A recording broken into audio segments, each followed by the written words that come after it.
प्रणाम माता श्री। आयुष्मान भव पुत्र। मुझे लंबी आयु नहीं चाहिए माता श्री, मुझे विजय चाहिए। विजय? विजय तो मेरे पास नहीं है पुत्र। क्या आप जानती हैं माता श्री कि अब आप कितने पुत्रों की माता रह गई हैं?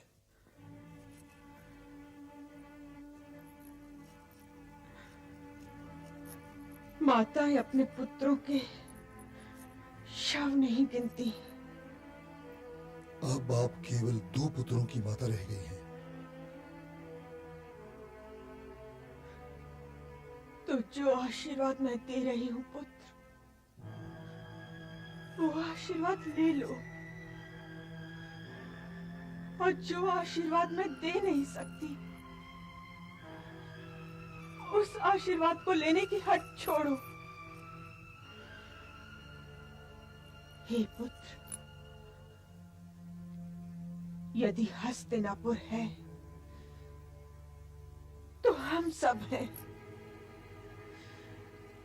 और यदि हस्तिनापुर नहीं है तो हम में से कोई भी नहीं है। इसलिए पुत्र, हस्तिनापुर के विषय में सोचना सीखो,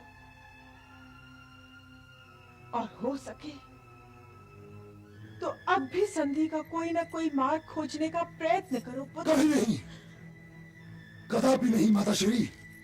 यदि वे भाई होने के नाते कुछ मांगते तो संभवतः मैं उन्हें कुछ दे भी देता, परंतु यदि वे अपना अधिकार जताना चाहते हैं तो मैं उनके अधिकार को मानने को तैयार नहीं हूं। और यदि आप भी संधि चाहती हो माता श्री, तो जाइए, हस्तिनापुर लौट जाइए।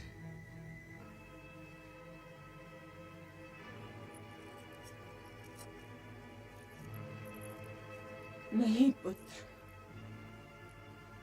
अब तो मैं युद्ध के अंत तक यहीं रहूंगी।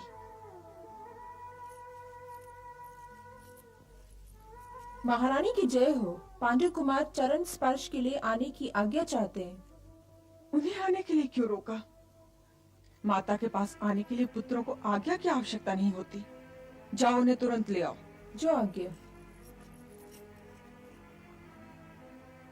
इस बात का ध्यान रखना पुत्र कि वो तुम्हारे भाई हैं, और लाठी मारने से पानी अलग नहीं होता। लाठी मारने से पानी अलग होता है माता श्री, और पानी अलग हो चुका है। युधिष्ठिर तुम्हारा ज्येष्ठ भ्राता है, उसे प्रणाम करना। हाँ।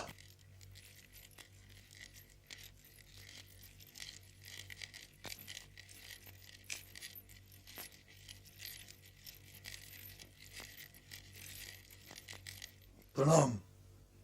आयुष्मान भव अनुज।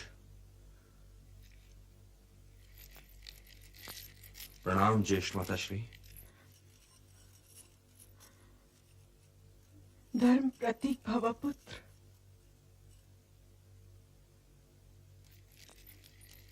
प्रणाम ज्येष्ठ माता श्री। आयुष्मान भव।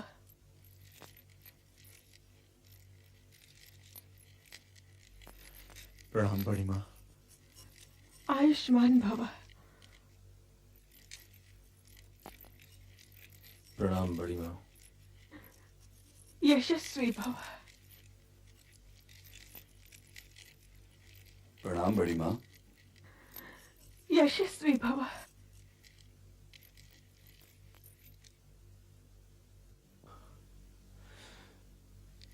हम अपने 98 भाइयों और आपके पुत्र अभिमन्यु की मृत्यु पर शोक प्रकट करने आए हैं ज्येष्ठ माता श्री। मेरे और दुशासन के पुत्रों की मृत्यु पर भी शोक प्रकट कर लीजिए ज्येष्ठ भ्राताश्री। क्योंकि क्या पता कि फिर शोक प्रकट करने का अवसर मिले या ना मिले। और ध्यान रहे कि युद्ध अभी समाप्त नहीं हुआ है। जब तक मेरी प्रतिज्ञा पूरी ना हो जाए तब तक युद्ध समाप्त हो भी नहीं सकता दुर्योधन। और पांचाली के खुले हुए केश तब तक युद्ध को समाप्त होने भी नहीं देंगे।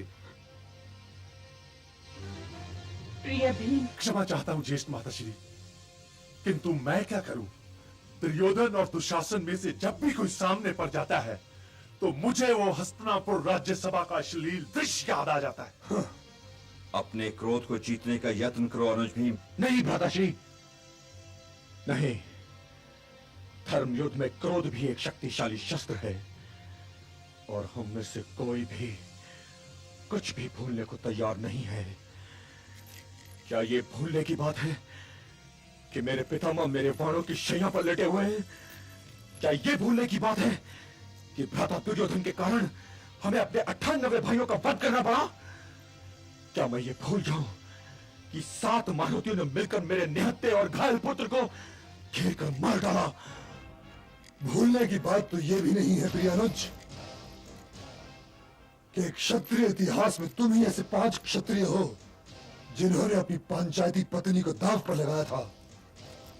यदि ज्येष्ठ माताश्री सामने न होती भ्राता दुर्योधन, तो ये कहने पर मैं तुम्हारी जीवा खींच के तुम्हारे गले में लपेट देता। नकुल, अपनी इस असभ्यता के लिए ज्येष्ठ माताश्री और भ्राता दुर्योधन से क्षमा मांगो। ज्येष्ठ माताश्री से तो मैं कुछ भी मांग लूंगा, लेकिन इनसे कुछ नहीं मांगूंगा। न क्षमा न आशीर्वाद। तो शिविर से बाहर जाकर मेरी प्रतीक्षा करो। युधिष्ठिर, जी बड़ी माँ। तुम कौन होते हो मेरे प्रिय नकुल को शिविर से निकालने वाले? क्षमा चाहता हूँ बड़ी माँ। मुझे आज्ञा दीजिए माताश्री, मुझे आचार्य द्रोण के साथ बैठकर कल के लिए रणनीति तैयार करनी है। प्रणाम माताश्री। प्रणाम ज्येष्ठ भ्राताश्री। अब हमें भी आज्ञा दीजिए बड़ी माँ। अभी हमने माताश्री के चरण स्पर्श नहीं किए हैं और उस युद्ध की आज्ञा दीजिए जिससे हमने भारतवर्ष और भारतवंश को बचाने का बड़ा प्रयत्न किया। क्या विजयश्री का आशीर्वाद नहीं मांगोगे पुत्र? जी नहीं। क्यों? क्योंकि मैं आपको धर्म संकट में नहीं डालना चाहता। प्रणाम बड़ी माँ। प्रणाम ज्येष्ठ माताश्री। प्रणाम बड़ी माँ। प्रणाम बड़ी माँ। प्रणाम बड़ी माँ।